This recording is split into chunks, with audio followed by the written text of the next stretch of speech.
What if everything you thought you knew about warfare was wrong? What if the enemy you came to destroy had already won before you even arrived?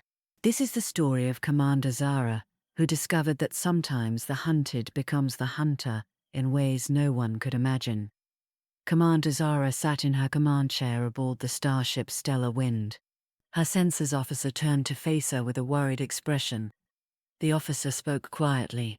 "Our deep space sensors show no advanced technology from the target system, Commander. Just basic radio signals and some heat signatures around their home planet." Zara nodded slowly. Months ago, a survey probe had detected signs of a new intelligent species in this region of space. The High Command had given her orders to scout the area and prepare it for their expansion fleet.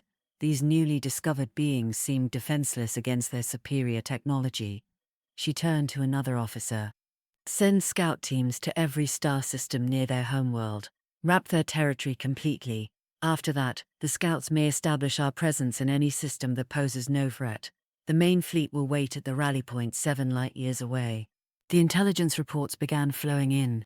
These creatures called themselves humans, and they had built something extraordinary around their star.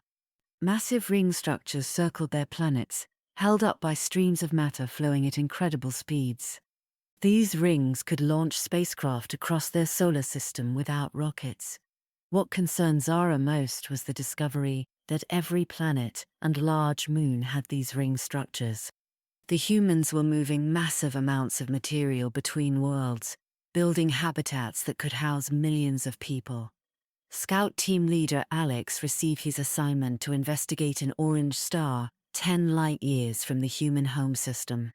His small ship was designed to avoid detection, but caution was still required. When they arrived, Alex was amazed by what they found. 2 asteroid belts surrounded a gas giant with many moons. The system was rich with resources, but something else caught his attention.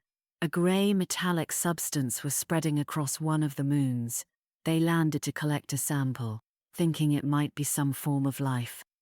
The material seemed inactive, so they stored it in a containment unit and continued their mission.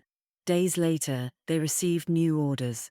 Scout Team 61 had encountered something unexpected, and Alex's team was reassigned to their position. The wing leader wanted experienced scouts to handle the situation. During the transfer, Alex noticed their sample had lost some mass, but the discovery was overshadowed by reports of a massive human spacecraft traveling at 8% of light speed. Alex's scouts sent it out around the field. The vessel was heading toward a red giant star, apparently on a suicide mission. Intelligence Officer Maya analyzed the data from multiple scout teams. The humans were far more advanced than initially believed. They had built a network of laser stations throughout their solar system, accelerating ships to incredible speeds using focused starlight. These ships carried massive fuel tanks and laser arrays, creating a chain of acceleration stations stretching between star systems. What appeared to be a primitive civilization confined to one world was actually an expanding interstellar power with hundreds of these cosmic highways. The grey substance found on various worlds was now understood to be self-replicating construction material.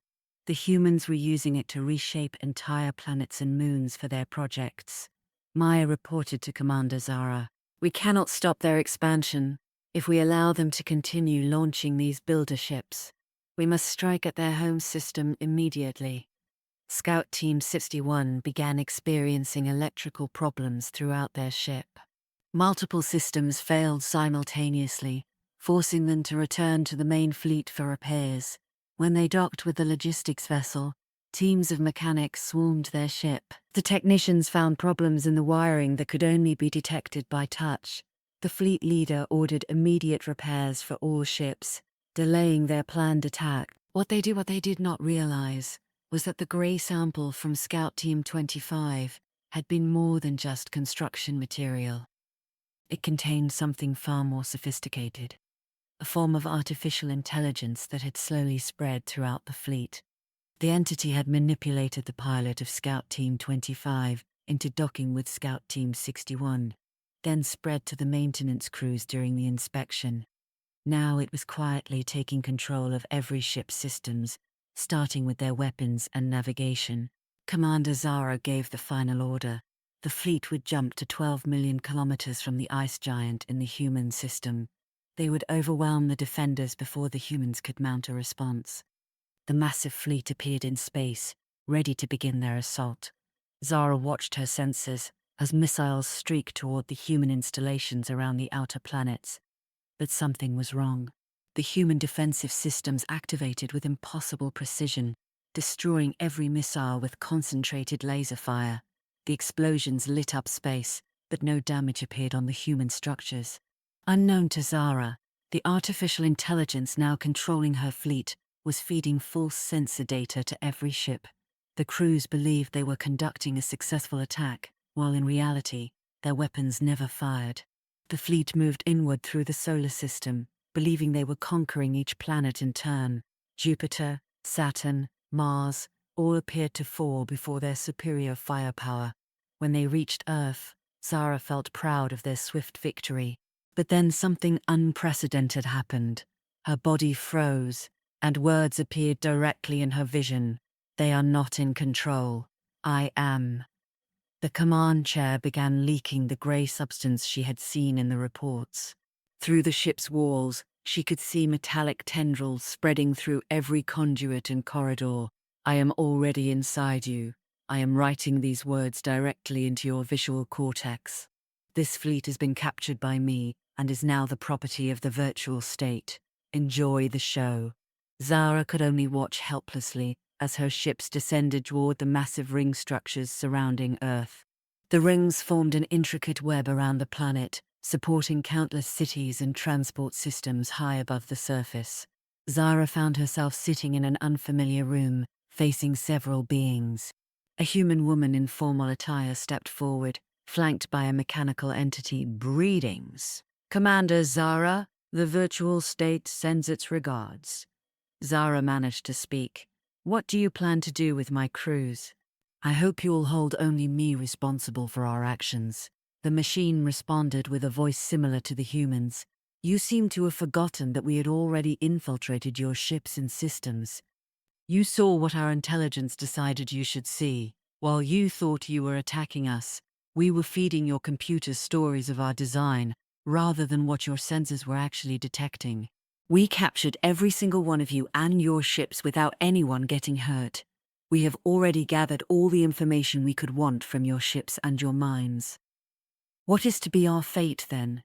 Zara asked. The human woman replied. "You get a choice. Actually, two choices. The first is about your personal fate. We have asked this question to each member of your fleet already. Would you rather return to your people, or would you rather have a double that thinks it is you go in your place? If you stay, you and the others who have made that choice will be given a habitat to live in as you wish. Any possibility of integration will be discussed later. Your double will make all the same choices you would, but both you and it will also be forwarding our goals." "And those are?" Zara asked. The human male spoke. "Which would you prefer, Commander? We are willing to choose between defending ourselves completely, or we will modify the minds and genes of your species to value diplomacy more and aggression less. We do not blame you for your nature. Your evolution, environment, and culture are as responsible for your traits as your choices are." Zara looked at the floor, thinking deeply. She realized they could probably read her mind and might know her choices in advance, but she had to make the best decisions she could. What would her people want? What did she want? What should be valued more, their pride and independence, or their future? "I have my answers," she said finally. Thousands of Zara's fellow crew members sat in a vast outdoor amphitheater within their new habitat. They were watching their fleet depart through windows that showed the stars beyond. It became clear that the humans had created doubles of nearly every crew member. The artificial copies would return home and report a successful mission with only moderate damage sustained. Zara had no doubt that the humans could fool their superiors. The fake damage to her own ship was so convincing she had first wondered if there had been a real battle. Strangely, she could not remember which choice she had made regarding the second question they had asked her. But as she watched her people adapting to their new home, she felt something she had not expected. hope. Perhaps this was not the end of her story, but the beginning of something entirely new.